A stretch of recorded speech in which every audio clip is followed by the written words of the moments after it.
نحمده ونصلي على رسوله الكريم اما بعد فاعوذ بالله من الشيطان الرجيم بسم الله الرحمن الرحيم قل يا أيها الناس إني رسول الله إليكم جميعا صدق اللہ العظیم۔ معزز سامعین، احباب گرامی قدر، دوستو اور عزیز ساتھیو، الحکمہ انٹرنیشنل ختم نبوت فورم کے زیر اہتمام سلسلہ وار عقیدہ ختم نبوت کورس کا انعقاد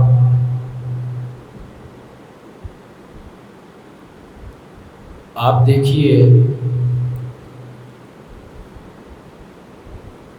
ابھی آپ کے سامنے قرآن کریم کے آیات کے حوالے سے عقیدہ ختم نبوت کو بیان کیا گیا ہے۔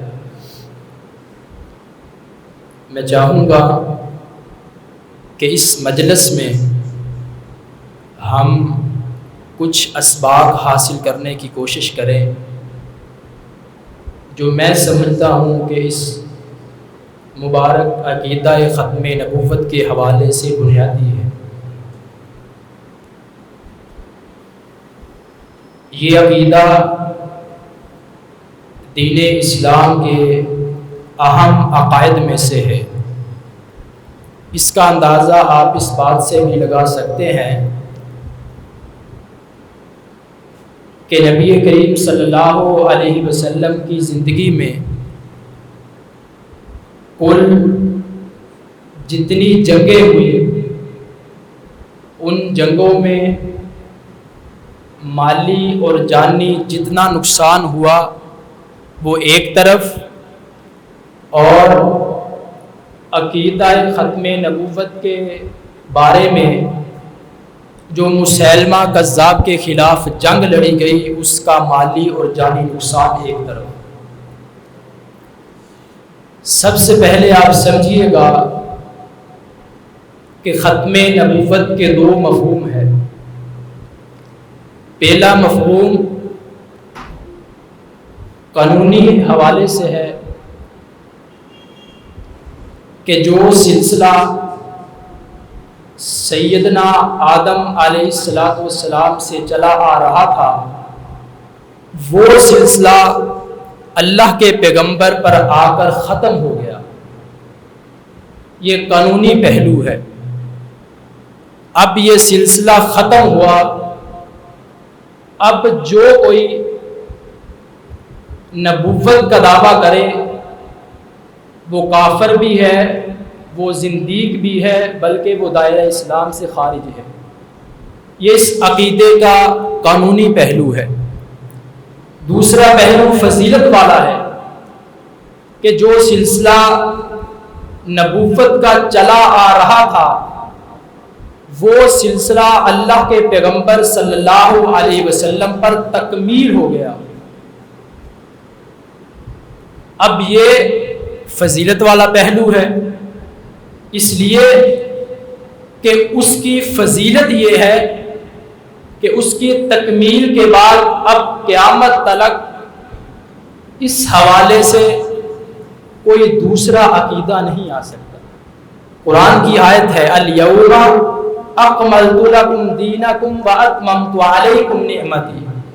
اللہ فرماتے ہیں ہم نے آپ پر دین کو کامل کر دیا۔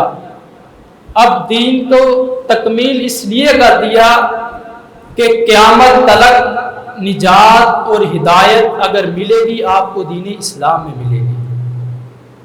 یہ اس ختم نبوت کا دوسرا پہلو ہے۔ ایک بنیادی حدیث بلکہ سوال یہ ہے کہ آخر ہوا کیا کہ لوگ اس قدر سنگین قدم اٹھانے پہ کیوں مجبور ہوتے ہیں؟ آخر احادیث واضح ہیں، قرآن کی آیات واضح ہیں، پھر بھی ختم نبوت کے حوالے سے لوگ اپنے آپ کو نبی ہونے کا دعویٰ کر دیتے ہیں۔ سنن ابی داؤد کے اندر حدیث ہے، سیدنا سفیان بن ابو سفیان رضی اللہ تعالی عنہ بیان فرماتے ہیں کہ نبی کریم صلی اللہ علیہ وسلم نے فرمایا سیخرج من امتی اقوام تجارا، فرمایا میری امت میں سے کچھ ایسے گروہ نکلیں گے، کچھ ایسے لوگ آئیں گے، وہ اس بات کا دعویٰ کریں گے، اس کی وجہ یہ ہوگی کہ یہ لوگ نفسانی خواہشات کے پیچھے لگ جائیں گے، اپنے جذبات کو لوگوں کو کنٹرول کرنے کے لیے ان کے سامنے اپنی خواہشات کا اظہار جب کریں گے تب جا کر وہ عقیدہ ختم نبوت کا بھی اظہار کر دیں گے، قرآن پاک کی بے حرمتی بھی کر دیں گے۔ تو یہ حدیث ہمیں یہ بتلاتی ہے کہ اگر کوئی آپ دیکھیں کہ شاعر اسلام میں سے قرآن کی بھی حرمتی کرے یا نبی رحمت صلی اللہ علیہ وسلم کے عقیدے کے حوالے سے کوئی بات کرے تو آپ جان جائیے گا کہ اس انسان کا نفسیاتی مسئلہ ہے اور یہ اپنے غلط نظریات کو لوگوں میں پروموٹ کرنا چاہتا ہے۔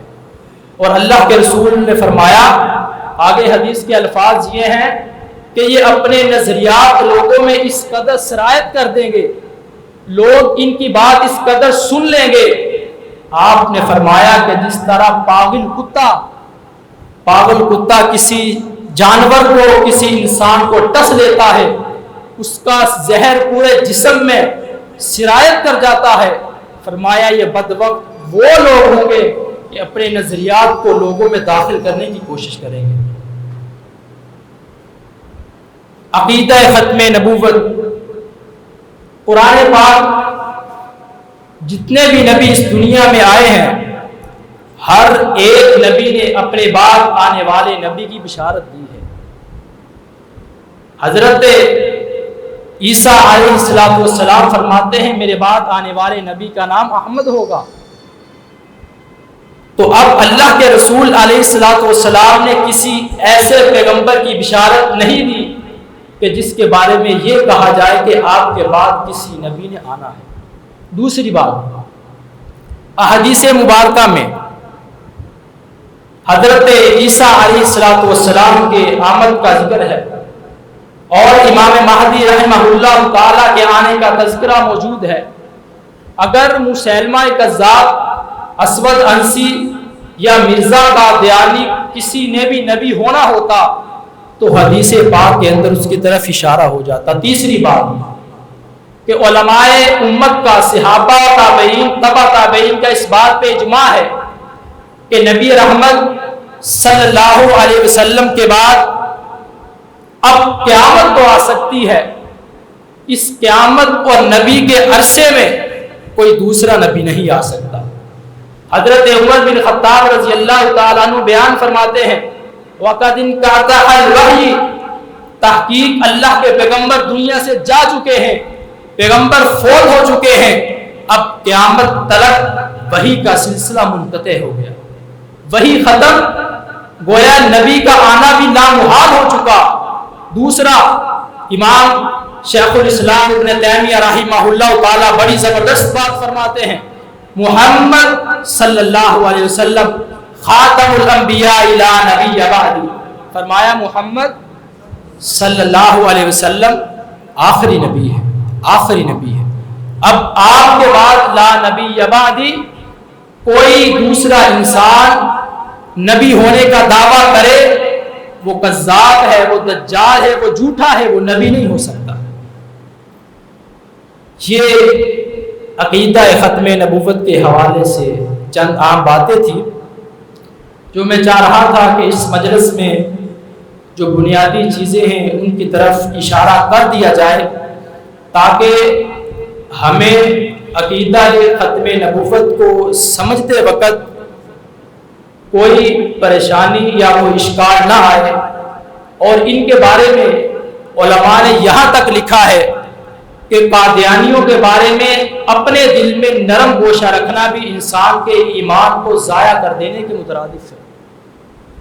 ضائع کر دینے کے مترادف ہے جو انسان نرم گوشہ رکھے، اسے چاہیے کہ وہ اپنے ایمان کی خیر منائے کہ ایک طرف وہ نبی کا کلمہ پڑھے، دوسری طرف ان لوگوں کے بارے میں اپنے دل میں نرم گوشہ رکھے کہ جو نبی کریم صلی اللہ علیہ وسلم کے عقیدے پہ ڈاکہ ڈالتے ہیں۔ یہ لوگ کافر ہیں، یہ لوگ زندیق ہیں۔ زندیق پتہ کیوں ہے؟ کافر وہ ہے جو انکار کرے، دائرہ اسلام سے نکل جائے نا، وہ کافر یا مرتد ہے۔ لیکن یہ زندیق اس لیے بدبخت ہے کہ اسلام سے نکلنے کے بعد اپنے مذہب کو اسلام کا نام دیتے ہیں، کفر کو، اپنے کفریہ نظریات کو یہ لوگ اسلام کا نام دے کر لوگوں میں پروموٹ کرتے ہیں، اس لیے یہ زندیق ہے۔ میرے سامعین، ہمیں اس حوالے سے دو قسم کی تیاری کرنی ہوگی۔ پہلا یہ کہ اپنے آپ کو براہین اور دلائل کی بنیاد پر تیار کرنا ہوگا۔ ہر انسان کے پاس یہ بنیادی علم ہونا چاہیے عقیدہ ختم نبوت کے حوالے سے۔ دوسری بات یہ ہے کہ ہمیں اپنے آپ پر اس قدر علم کو حاصل کرنے کے بعد امت کو بیدار بھی کرنا ہے، امت کو ان آنے والے فتنوں کے بارے میں آگاہ بھی کرنا ہے تاکہ کوئی لا علمی کی وجہ سے ان فتنوں کا شکار نہ ہو جائے۔ دعا ہے اللہ تعالیٰ عقیدہ ختم نبوت اس مبارک عقیدے کو اللہ ہمیں سمجھنے کی توفیق عطا فرمائے، اور جب تک ہم زندہ رہیں پیغمبر آخر الزمان صلی اللہ علیہ وسلم کے امتی بنتے رہیں اور انہی کے متبع اور انہی کے امتی قرار پائے۔ اللہ ہمیں اخلاص نیت اور نیک اعمال کی توفیق عطا فرمائے۔ وآخر دعوانا الحمدللہ رب العالمین، آمین یا رب العالمین۔ زندگی شعور سے، الحکمہ انٹرنیشنل۔